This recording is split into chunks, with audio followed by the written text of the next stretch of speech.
Joining me now is Thom Brooks, a policy advisor and Durham University professor of law and government. Professor, thanks very much for joining us. A great joy. There had been speculation that it would be a later in the year election. Is this a surprise, this?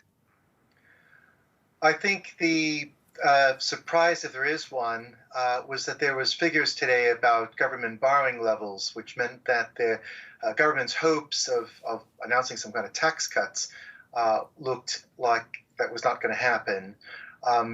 Small boat arrivals have been at a record level. The government's made a big pledge of stopping the boats across the English Channel and removing people claiming asylum to Rwanda and so on. It's not been going to plan, and I think a judgment must have been made that neither of these things were going to be any better over the next couple months. And so if they called it now, things wouldn't be any worse than they might be in a couple of months, and they would then hope to catch out their opponents, the Labour Party, Scottish Nationalists, and others, maybe not hoping they weren't prepared for this moment. But I suspect it's the worst secret in town, given everyone knew it had to happen this year and happen fairly soon anyway. So a surprise of sorts. Yeah, the Conservatives are trailing in the polls. Sunak himself within the party is having some issues. What do they have to do to even have a hope of winning? I think it's a very tall order for them to win. I think one of the calculations they must have done is think about how much more terrible the result might be if they waited another couple months. Interest rates have gotten a bit better, but they're much higher than they were a few years ago. Living standards in the UK are worse now than they were 14 years ago.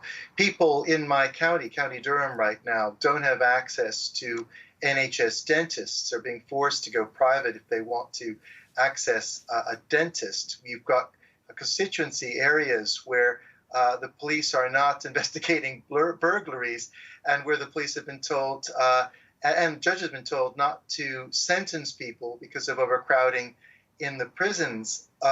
A lot of things aren't going very well. And I think, again, the judgment was probably to go now to the polls in the hopes that of things aren't as bad as they might be with the summer, where there might be more small boats, more people paying higher mortgages, and so on and so forth. I suspect it's a damage limitation exercise rather than a march towards some new victory.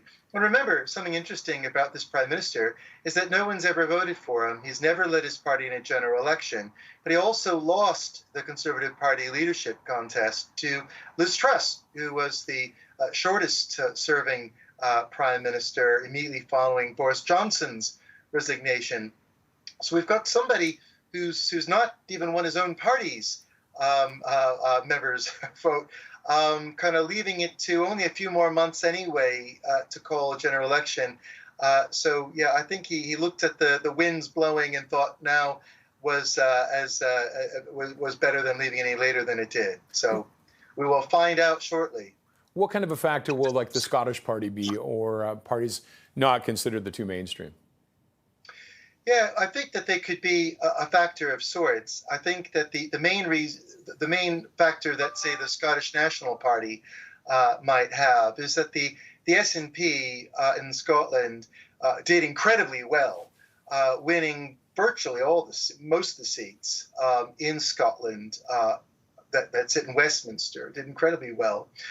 The problem for the SNP is that they won a lot of these by a narrow margin, so it makes them vulnerable. And whereas Labour had a very strong lead there.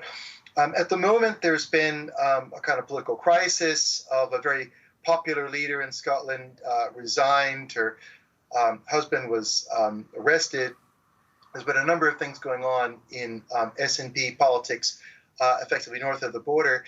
And I think that the SNP fortunes will make a difference, but I think that the difference we will be looking for is how many seats Labour can win off them. The Conservatives have not done particularly well in Scotland for some time, and I would not expect them to do now. But they could help make a real difference to whether Keir Starmer and the Labour Party win an outright majority or whether we have a hung parliament. Okay, Professor, thank you very much for your analysis. Appreciate it. A joy. Thom Brooks is a policy advisor and Durham University professor of law and government.